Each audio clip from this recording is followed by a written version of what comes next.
नमस्कार, मैं रमनजीत कुमार शर्मा, प्रखंड रिपोर्टर, दैनिक अयोध्या टाइम्स, आलमनगर, मधेपुरा।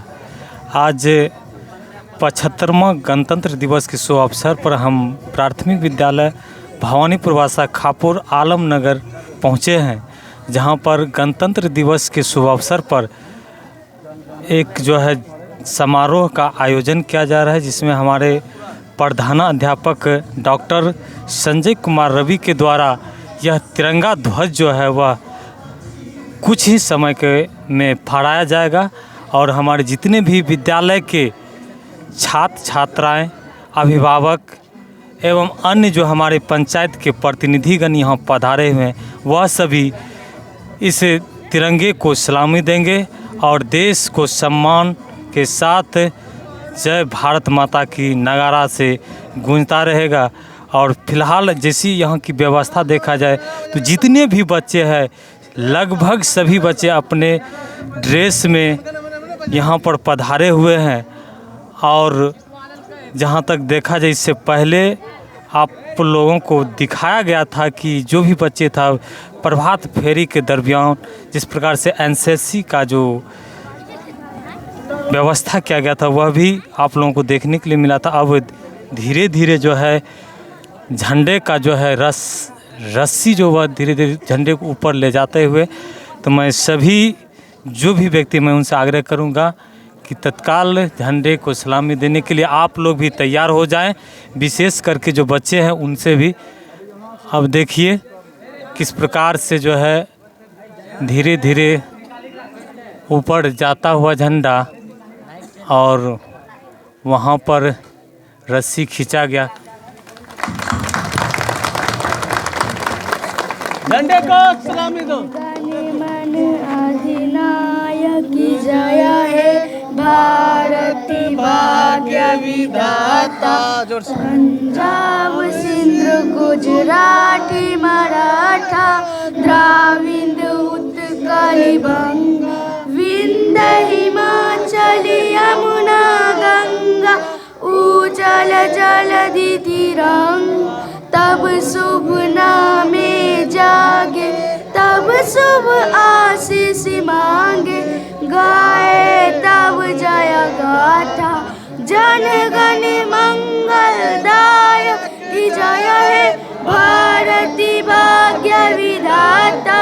जय है, जय है, जय है, जय है, जय जय है। वंदे मातरम, वंदे मातरम। जय हिंद, जय भारत, जय हिंद, जय हिंद, जय भारत। भारत माता की। प्राथमिक विद्यालय भवानीपुर वासा के प्रांगण में उपस्थित सभी ग्रामीण जन, माताएं, बहनें और विद्यालय के प्यारे प्यारे छात्र छात्राएं, जिन्होंने आज इस कड़ाके की ठंडी में भी इस 26 जनवरी जैसे राष्ट्रीय पर्व को अति उत्साह से मनाने के लिए एकत्रित हुए हैं। मैं उन सारे क्रांतिकारी देश के भविष्य को सलाम करता हूं और ये कहना चाहता हूं कि बच्चे, हमारे जीवन में शिक्षा का काफ़ी महत्व है। तुम मेहनत करो, देश को आगे ले जाने में साथ दो। देश तुम्हारी ही मेहनत से देश तरक्की करेगा। इतना ही कहकर मैं अपनी वाणी को विराम देता हूं, चूँकि समय काफ़ी ज़्यादा हो गया है। कई कार्यक्रम विद्यालय में होने को हैं। अभी हमारे विद्यालय के छात्राओं द्वारा भी भाषण कार्यक्रम होंगे और कोई हमारे मेहमान भी आए हैं, बुद्धिजीवी भी आए हैं, उन सबों को भी 2 शब्द कहना है। और मैं भाषण की अगली कड़ी में हमारे वासा के समिति साहब, भवानीपुर वासा खापुर पंचायत के समिति साहब से आग्रह करूंगा कि वे 2 शब्द कह के बच्चों को उत्साहवर्धन करें। उन्होंने भी इस कार्यक्रम में काफ़ी दिलचस्पी दिखाई है। मैं उन्हें तहे दिल से बच्चों को 2 शब्द कहने के लिए आमंत्रित करता हूं। धन्यवाद डॉक्टर संजय कुमार। मैं तमाम प्राथमिक विद्यालय भवानीपुर भाषा के विद्यालय परिवार, ग्रामीण माता एवं बहनों और हमारे साथियों सभी को क्रांतिकारी अभिनंदन चंदन वंदन के साथ मैं तमाम बच्चों से इस 26 जनवरी मात्र एक दिवस नहीं, यह वैसे तो हमारी आज़ादी 15 अगस्त 1947 को ही हो गई थी, लेकिन वह आज़ादी कानून के बिना, संविधान के बिना अधूरी थी।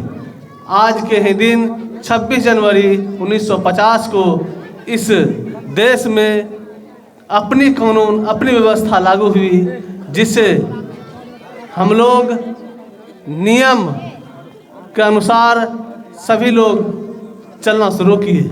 मैं इस 26 जनवरी के दिन ही हम लोग संपूर्ण आज़ादी को प्राप्त हुए।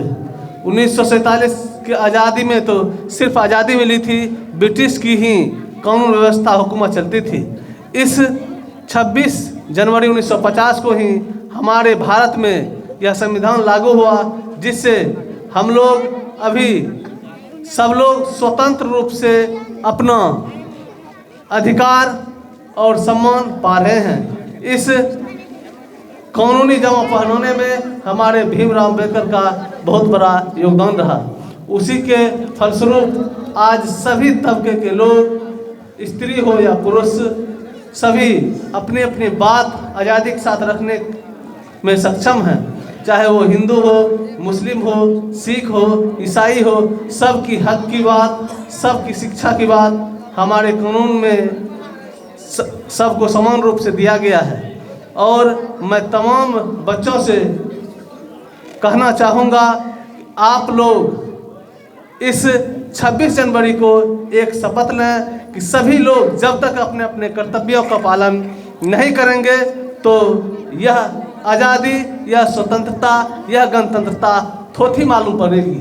बच्चों का काम है समय से विद्यालय आना, पठन पाठन करना, और ग्रामीणों का काम है अपने बच्चों को सही समय पर उचित पोशाक पहना के, तैयार करके, साफ सुथरे करके समय पर विद्यालय को भेजें। और हमारे शिक्षकों का दायित्व है उसे सच्चे और अच्छे नागरिक बनाएं। मैं इन्हीं चंद शब्दों के साथ मैं सभी को जय हिंद, जय हिंद, भारत माता की, भारत माता की, सभी को क्रांतिकारी अभिनंदन, जय हिंद। कार्य समिति साहब को तहे दिल से धन्यवाद। उन्होंने हमारे बीच हमारे बच्चों का उत्साहवर्धन किया, इसके लिए विद्यालय परिवार आपका तहे दिल से अभिनंदन करता है। बच्चों, हमारे जीवन में अनुशासन का काफी महत्व है। तुम लोगों को मैं बार बार बताना चाहता हूँ कि जो व्यक्ति अनुशासित है, जो व्यक्ति संयमित है, जीवन में वही आगे जा सकता है और वही अपने परिवार को भी आगे ले जा सकता है। जब तुम अपने परिवार को आगे ले जाते हो तो तुम्हारा समाज आगे बढ़ता है, समाज से फिर तुम्हारा जिला, राज्य और फिर देश की बारी आती है। तो पहले तुम स्वयं संयमित हो। अभी कि इस देश के आने वाली पीढ़ियां जो हमारे विद्यालय से हैं और देश का आगे भविष्य में नाम रोशन करेंगे, वे सभी अपने जीवन में अनुशासन का जरूर निर्वहन करेंगे। भाषण की अगली कड़ी में हमारे युवा साथी रमनजीत सर को मैं चाहता हूं 2 शब्द आगे बोले।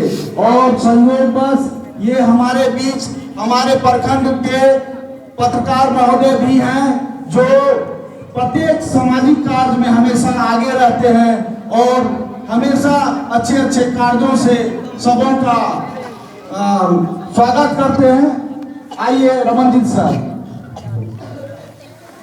नमस्कार। आज इस गणतंत्र दिवस के शुभ अवसर पर यहाँ उपस्थित हमारे जितने भी अभिभावकगण हैं एवं इस विद्यालय के प्रांगण में उपस्थित हमारे बच्चे और हमारे शिक्षक, आप सबों को इस गणतंत्र दिवस के शुभ अवसर पर हार्दिक शुभकामनाएं। जहां तक हम लोग प्रत्येक वर्ष यह गणतंत्र दिवस एक श्रद्धापूर्वक, निष्ठापूर्वक मनाते हैं राष्ट्रीय त्यौहार के रूप में। बार बार आप हम लोगों को सुनने के लिए पूर्व से ही मिलते आ रहे हैं कि 26 जनवरी 1950 को हमारा देश गणतंत्र हुआ था, अर्थात हमारे देश में संविधान को लागू किया गया था। इससे पहले हमारे देश में जो भी संविधान था वह ब्रिटिश शासक का संविधान यहाँ लागू था। तो हमारा अपना संविधान जो है आज़ादी 1947 के आज़ादी होने के बाद पहली बार 26 जनवरी 1950 को लागू किया गया था। वैसे अगर देखा जाए तो संविधान का निर्माण जो है पहले ही हो चुका था, लेकिन लागू कब किया जाए इस संबंध में विशेष रूप से हमारे जो पूर्वज महापुरुष थे उसने मंथन किया, तो लास्ट में निर्णय लिया गया कि 26 जनवरी 1950 को ही पहला संविधान लागू किया जाएगा। तब तक अंतरिम सरकार चलता रहेगा। अंतरिम सरकार का मतलब होता है कि अगठित सरकार, जिसमें कि किसी प्रकार का कोई नियम नहीं है। तो नियम जहाँ तक की बात है वह हमारे संविधान से आते हैं।